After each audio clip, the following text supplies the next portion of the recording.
ولید اقبال صاحب یہ آٹے اور چینی والی یہ رپورٹ کہیں غائب ہوئی ہے جی، کیا مشکل ہے اس کے اندر پبلک کرنے میں اور لوگوں کو سزا نہیں دیکھیں جی،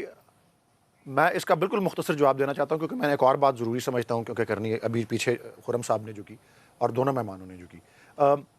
آپ کا بات میں پہلے جواب دے دیتا ہوں. دیکھیں آٹا اور چینی والے پہ جو ایف آئی اے کی رپورٹ آئی تھی، پرائم منسٹر نے اس کو غیر تسلی بخش سمجھا. میں نے وہ رپورٹ نہیں دیکھی، مجھے وجوہات نہیں پتا غیر تسلی بخش کیوں ہے، لیکن جہاں تک میں جانتا ہوں وہ غیر تسلی بخش اس لیے سمجھی گئی تھی کہ وہ نامکمل تھی یا ناقص تھی، اور پرائم منسٹر کو یہ محسوس ہوا کہ لوگوں کو کور اپ کیا جا رہا ہے، اس لیے انہوں نے زیادہ ٹرسٹ وردی یا زیادہ مضبوط ایک وہ بنائی،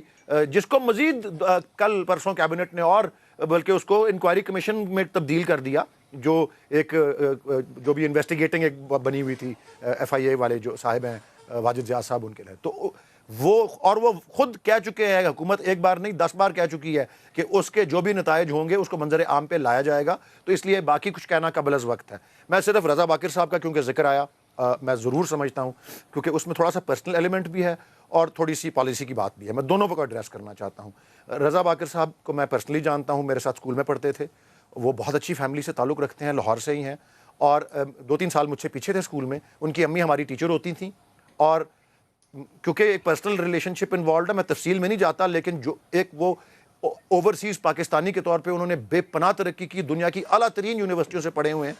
اور جو کچھ وہ قربان کر کے آئے ہیں یہ اسائنمنٹ لینے کے لیے وہ مجھے ہی پتا ہے، میں اس کی تفصیل میں نہیں جانا چاہتا. اور جہاں تک پالیسی کا تعلق ہے، ڈاکٹر اشفاق جو مرضی کا ہے، میں ان کا احترام کرتا ہوں، یہ پالیسی بالکل درست رہی ہے، اور اس نے جو اس کے